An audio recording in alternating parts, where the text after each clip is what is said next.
As you see on the screen, now we will discuss the origin of Australian English. And you see the map of Australia, that is here you see in the, on maps, this is Australia, and here is UK. So how English went to Australia, now we will be discussing about that. So towards the end of the 18th century, British world exploration established the English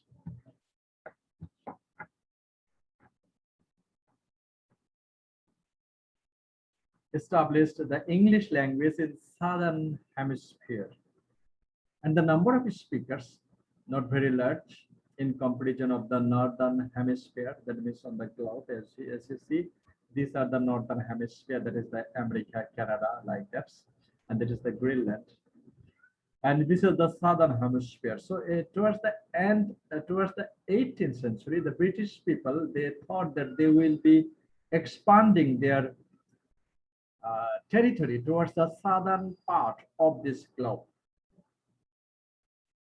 And but they went there, but the number was less in comparison to the people. They went to the northern part of this globe, that is in America, Canada, and the Caribbean islands. But the distinctive or the distinct pattern of English language that is very distinctive, that is the Australian English. And so far as you know, that in Australian English, they have a variety. Canadian English and American English quite similar, but American English is different from British English. In the same way, we see a little bit different to the pronunciation pattern of the Australian English. Why? This is Mr. Captain Cook. So in case of Canada, we heard several names that they went there. In case of Australia, the captain, Mr. Cook, a British explorer, navigator, cartographer, and captain in the British Naval Royal Navy. Cook reached the southern coast of the New South Wales in 1770 and sailed north, charting Australia's eastern coastline and claiming the land for Great Britain on 22nd August 1770. So this man, British navigator, went to Australia and charted the map of Australia for the colony of Britain. So in 20 years, British established its first penal colony at Sydney. The Indian subcontinent, you know, were under the British rule. We will be discussing next time. And also Canada was under the British rule. The Caribbean countries, we see several overseas territories, but Australia and America, these two colonies were different in terms of the other British colonies all over the world. Why? Especially the prison cell, that is called penal colony. British government established two penal colonies all over the globe. One America and the second one that is in Australia. So in 20 years, that means after establishing their colony in Australia in 1770, within the 20 years, they established Australia as the penal colony of England. Why? Because they wanted to relieve the pressure and the overcrowded prisons in England. So England, they have prison. So the prison were overcrowded for the pressure of victims, and they wanted to less the pressure on the prisons in the prisons of UK. And so they established penal colony in Australia. And about 130,000 prisoners transported in 50 years. So within the, that means they established British government established their colony, especially the James Cook in 1770. After 20 years, that means in 1790, they established their colony uh, in Australia, penal colony, and within the 50 years, they exported or they transported 1,30,000 British prisoners, that is the convicts, they were who had been suffering the punishment in Britain's prison cell. They were transported from Britain prison cell to Australia. Apart from that, the free settlers began to enter to Australia and they achieved a substantial number until the mid-19th century. From then on, immigration rapidly increased. By 1850, the population of Australia was about 4 lakhs. By 1900, nearly 4 million, that means 40 lakhs. And in 2002, it was nearly 19 million, that means 1 crore 90 lakhs people were there in Australia. So the Australia got English language from the prisoners who were transported from British prison cell to Australia. The British Isles, main source of settlers, thus the main influence on the language. So the number of people, they were transported from the Britain to Australia. So we see the Australian English is the dominant variant in Australia, in case of Australian English. Many convicts from London, Ireland, they went to Britain, Australia. And so Cockney accent of London and the block, that is the regional language of Irish England, traces the speech pattern heard in Australia today. And naturally, what we assume, that is, the criminals who suffers imprisonment. Naturally, আমরা জানি যে আসলে যারা বন্দী হয়, যারা criminal, তারা সমাজের লেস অ্যারিস্টোক্রেটিক বা লেস এডুকেটেড পিপল হয় এবং এই লেস এডুকেটেড পিপলরা যারা ব্রিটেনে এবং আয়ারল্যান্ডে বন্দি দশা ভোগ করছিল তাদেরকেই হচ্ছে অস্ট্রেলিয়াতে এই বন্দি শিবিরে ট্রান্সফার করা হয় এবং for this reason we see the Cockney and the regional accent and especially the Irish accent is prominent in Australian English. That is not similar to the standard British English that we found in Canadian English, that we found in American English, because many loyalists, that is the aristocratic people who were very much educated people, they went to America, Canada. But in case of Australia, we see the people, they are, most of them are criminals, the convicts, the prison, the criminals who had been living in prison, they were transported to Australia.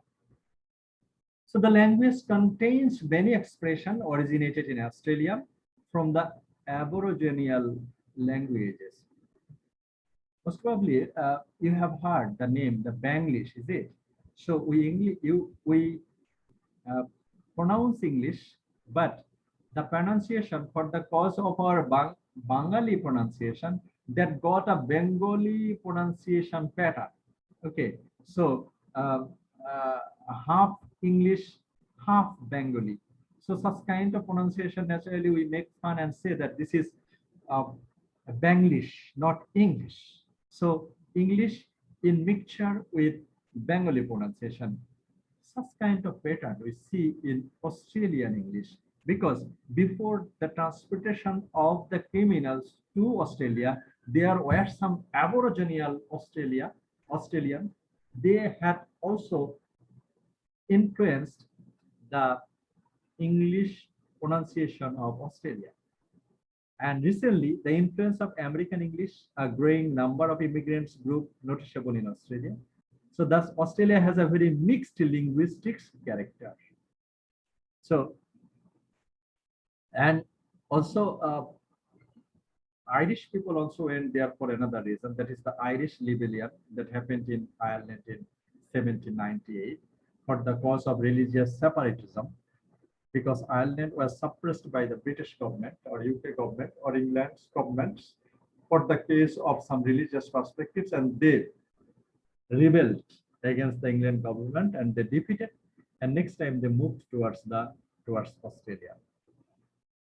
So in case of Australia, what we notice that we notice a mixture of pronunciation pattern of Australian English. Why? Because most of the English people, they went to Australia, they transported to Australia are the convicts, the criminals who had been suffering imprisonment in Britain. And in order to get the prisoners less overcrowded, these 130,000 prisoners were shifted to Australia in one hand. Another hand, other immigrant people also went to Australia, and American immigrant also went to Australia. And with this American immigration and the immigration from other parts of this world, and apart from this British accent, there was the Aboriginal Australian English got mixture in the pronunciation pattern of Australian English. And so we see the mixture of pronunciation in Australian English. Let's move on to New Zealand.